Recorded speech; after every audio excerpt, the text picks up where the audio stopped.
Let me just, many of you have preached many times, I'm sure, but you will know what I'm about to say is true. When you have to preach and you're going to pray before you preach, it's very important that you take the preaching out of your praying. Yeah. Because sometimes when you have an event coming up and you go to sit with God, all you're thinking about is what you're going to say.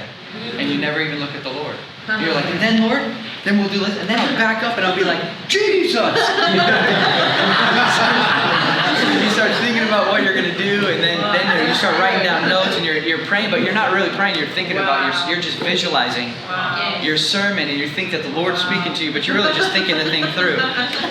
Do you understand what I mean? Yes. So it's important that you take that ministry and put it aside so you can be only His. Wow. Many times when I have thoughts start coming up about things that I'm going to say, I will say to the Lord, I'll say, oh Lord, take me up to be with you. Yeah. You have to take me above these things, because right now, I only want your eyes and my eyes looking at each other. Yes. Because you're more important than preaching.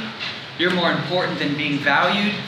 You're more important than impact. Yes. You're more important than me being remembered. Yes. You are more important than anything else. I deal with this many times, especially in the bigger events that I do. If I do something with CFAN or something and I go to pray before, I'll have to say this many times. Oh Lord, forgive me and take me to be with you, because you're more important. A couple of things. Number one, we have talked about this many times, but prayer is awareness of His presence, right? Prayer is consciousness of His person, right? Prayer is attention to the Spirit. That's literally all that prayer is. And with this said, a time of prayer is only a time of exclusive awareness to His presence.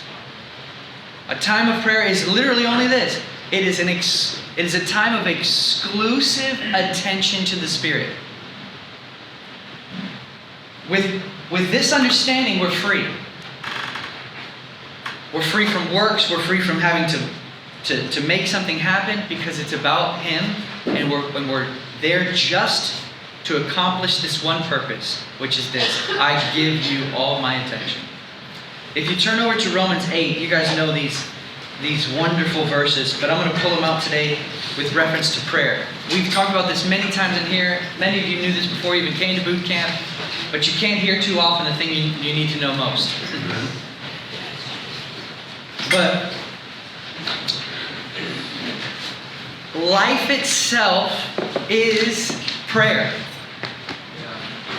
You are in constant union with the Lord. Abiding is a life of prayer. This is what it means to pray unceasing.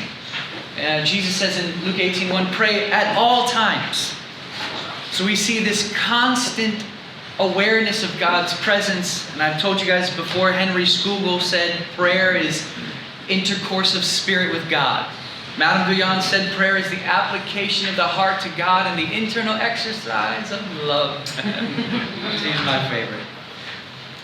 This is the key. And so when we see things like walk in the Spirit, we know this cannot be separated from consciousness of His presence, consciousness of His person, attentiveness to the Spirit, right?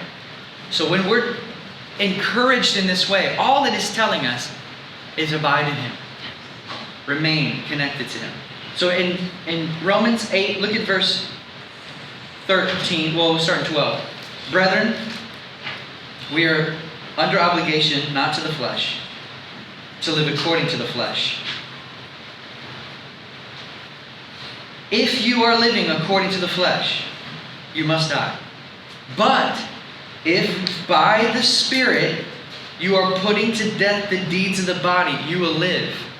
Do you see how you put to death the deeds of the body? Not by the flesh. You can't kill flesh with flesh. You'll never be able to defeat Satan with Satan. No matter how much fleshly resolve you put into it, it's only going to open up another door that looks a different way. So if you're able to subdue the flesh in this area. Well, you just opened up a whole bunch of other ones over here. Because you can't take the flesh by the flesh. Only the Spirit can bring the flesh down. Only the Spirit can bring it into subjection.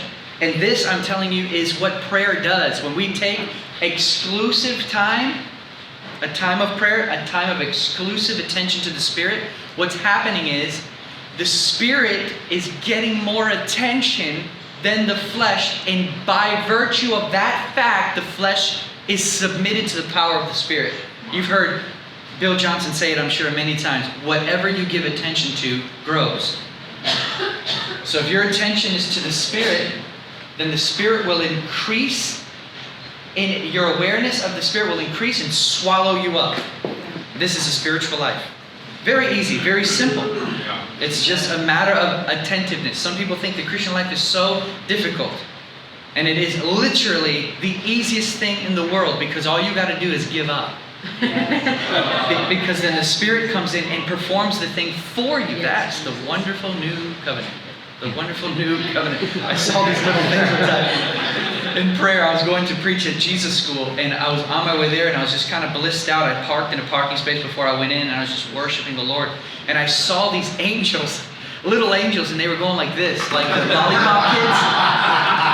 And they were going, the wonderful new covenant, the wonderful new covenant. So I knew the Lord was saying that He wanted me to expound upon, remind them of my covenant. Oh my God, put your hand on your chest. Say, Jesus, open my eyes to see the new covenant. I need help. Believing this great news. Hallelujah. So it says next, it says, if by the Spirit you're putting to death the deeds of the body, you will live. Look at this next one. For all who are being led. This being is a state of being. Being led by the Spirit of God. You are you're constantly subjected to a guidance and a leading of the Spirit. Not only will you put the flesh down by attentiveness to the Spirit, but as you remain attentive to the Spirit, you can remain behind Him, and this is the spiritual life. This is a life of prayer. Right? The key is this sweet Spirit of ours given to us. These are the sons of God. For you have not received a spirit of slavery leading to fear again, but you have received a spirit of adoption as sons, by which we cry out, Abba, Father.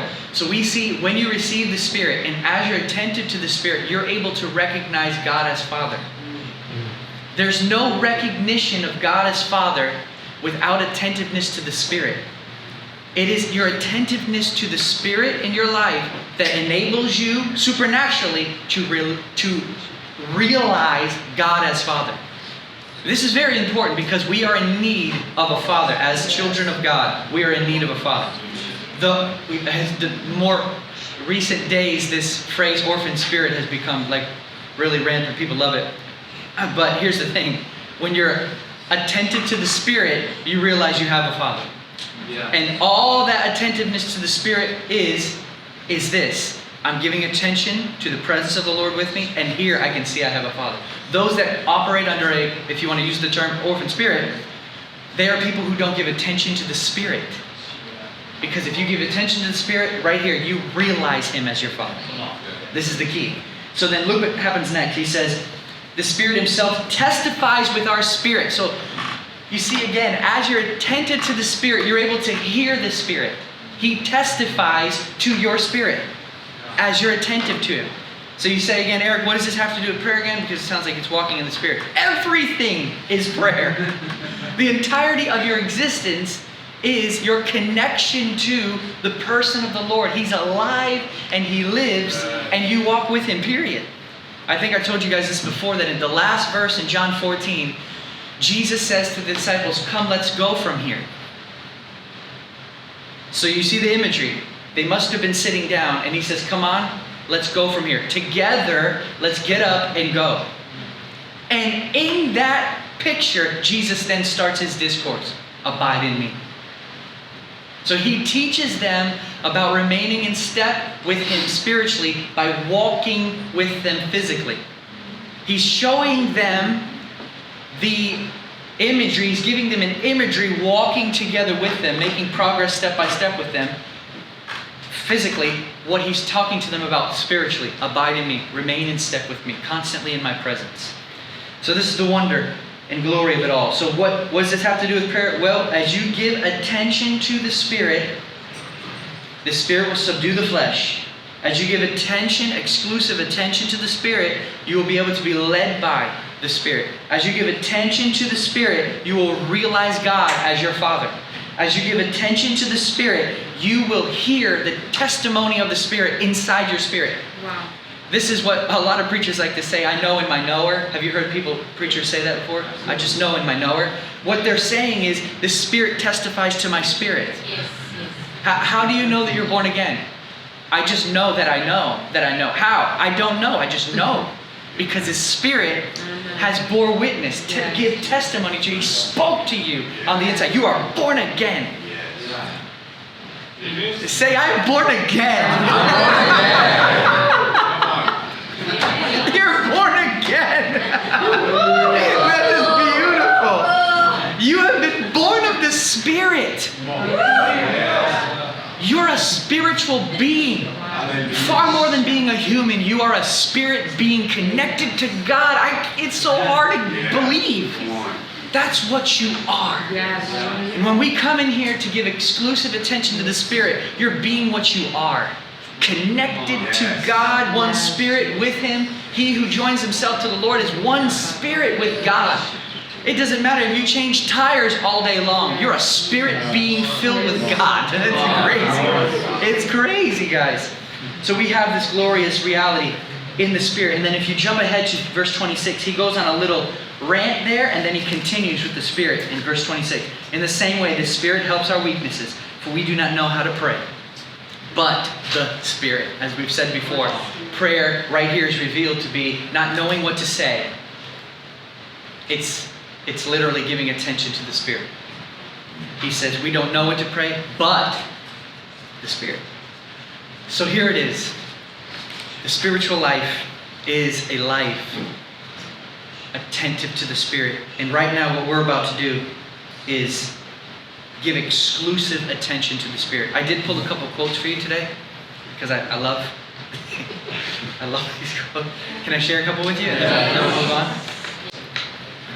He says, he's trying to talk to you about your heart being connected to God and not just religious formalities. We've talked about that in here all the time, right? How many of you felt the love of God and were able to love God, right? That's what we say every day, because that's the key. If you did that and nothing else for the rest of your life, Jesus would look at you and say, you did amazing. You gave me your heart. That's what I wanted. Madame Guyon said, when God has the heart, He has the man. So Thomas Brooks says, when the soul is separated from the body, a man is dead. And so when the heart is separated from the lip in prayer, that prayer is dead too. Isn't that beautiful? Here's another one. Isaac Ambrose, he wrote the classic Looking Unto Jesus. Has anybody ever heard of this? Looking Unto Jesus? It's about 500 pages. It's written by Isaac Ambrose, and it is all on this phrase, looking unto Jesus. He just expounds upon what that means in every way. So he says, I am never less alone than when I am all alone, for then I can enjoy the presence of my God most freely, fully, and sweetly without any interruptions. Isn't that beautiful? Man, it moves me. It makes me want to just go get alone with the Lord. Here's another one.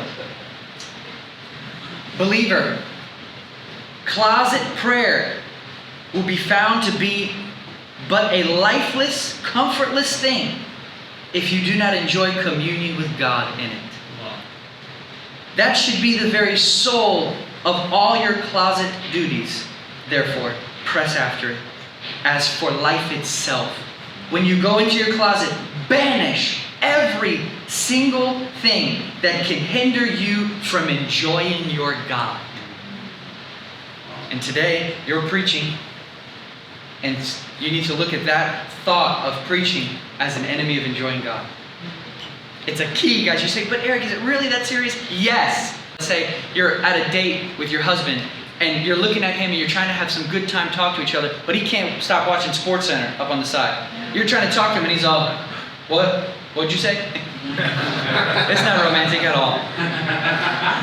But if you want that sweet exchange person to person, then literally throw a baseball at that TV and shatter it so that you can just enjoy love exchange with the lover of your soul. I got a couple more, okay? And you're going to love these. I'm so excited to show you. Okay, if you don't have this book, I encourage you to pick it up. It is called The Prayer Life, The Hidden Life of Prayer by David McIntyre, written a long time ago.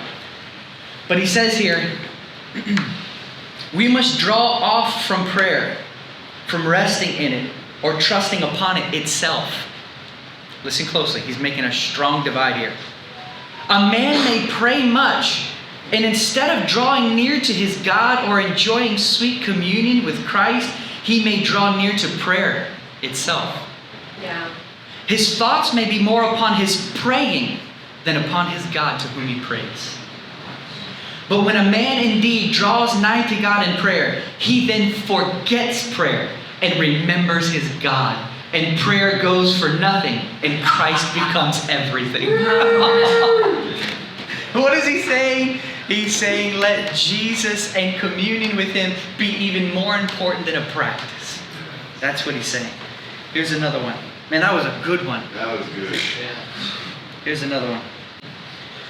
Prayer is the peace in our spirit, the stillness of our thoughts, the evenness of our recollection, the seat of our meditation, the rest of our cares, and the calm of every tempest. Maybe you came in today and you can feel an inward tempest. Well, when we give this exclusive time, or this time to exclusive attention to the Spirit, what's going to happen is the Lord is going to still your soul. A French Protestant who was sentenced to death, think about internal tempest. He's sentenced to death. He was mockingly asked by one of the guards how he was feeling just before he's about to die. His response was, my soul is as a garden full of shelter and fountains in my beloved. Wow. Oh, man. Wow. She says, oh my gosh. So this young man comes to her. Sorry, guys, I apologize. I'll be done soon. This young man comes to her, and he wants advice for becoming a preacher. He's about to enter the ministry, and he comes to Guyon for advice, okay? Listen to what she says. She says, never preach ostentatiously. In other words, with the purpose of showing your intellectual power, your learning, or your eloquence. Preach in a plain and a simple manner. And let me add that the matter is still more important than the manner. Wow.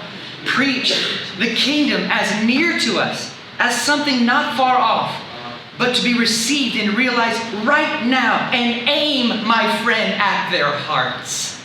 Oh, goodness. She goes, always remember that the soul of man was designed to be the temple of God, for God himself is built in it. And when in the exercise of faith we permit him to enter, he exercises there a perpetual priesthood on the inside of us. Teach those of you who preach. This is funny that I picked this one. I didn't know you guys were preaching today.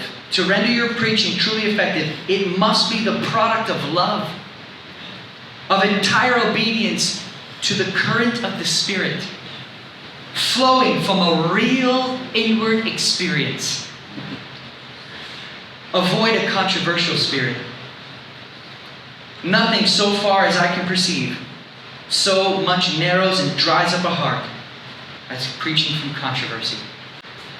Knowing that God's will is accomplished when we love him, she says, it is the same thing if you should pray to be able to love God with all your heart. When you pray, your kingdom come, your will be done. For if God's will is for us to love him, then praying that his kingdom come, his will be done, you're basically asking the Lord to help you love him. Isn't that beautiful?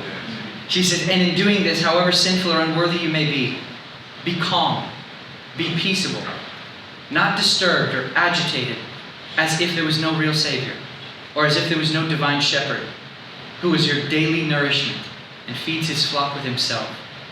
Not fearful or distrustful, as if God were not merciful, or mighty, or true to his promises, when he pledges the forgiveness of sin for Christ's sake. Go over your text slowly. Go over it calmly, believingly. Do not be in a hurry to go over the whole and then repeat it again. Simply love him and remain relaxed. So we're going to go into prayer now. And I want to encourage you that, in summary, what we're going to do is just give this time of exclusive attention to the Spirit. We're hitting the bullseye by letting love go up and receiving love go in. I should probably say it like this. Receiving love in and then letting love up from the love that you received in. This is key. This is why we're here. Go slowly. Relax. There's nothing to push for. There's nothing to press for. He is alive. He's with you. He's in you. You're united with him. Be attentive to him. And right there, he'll be able to guide you into whatever he wants to show you. Or he may teach you something. Or he may just sit with you the whole time. Sometimes the greatest thing he can communicate to you is just to hold you. You didn't even know that's what you needed. You thought you needed something intelligible. And he says, no, let me give you something indelible. Put your head on my chest. Wow. I'm just going to hold you here. And I'll drain out these inward poisons. And I'll heal your heart. I think I told you guys this yesterday that, oh yeah, forgot about this. Mark 15:30, it says, they brought them to the feet of Jesus and he healed them. All our diseases are healed when we go to the feet of Jesus.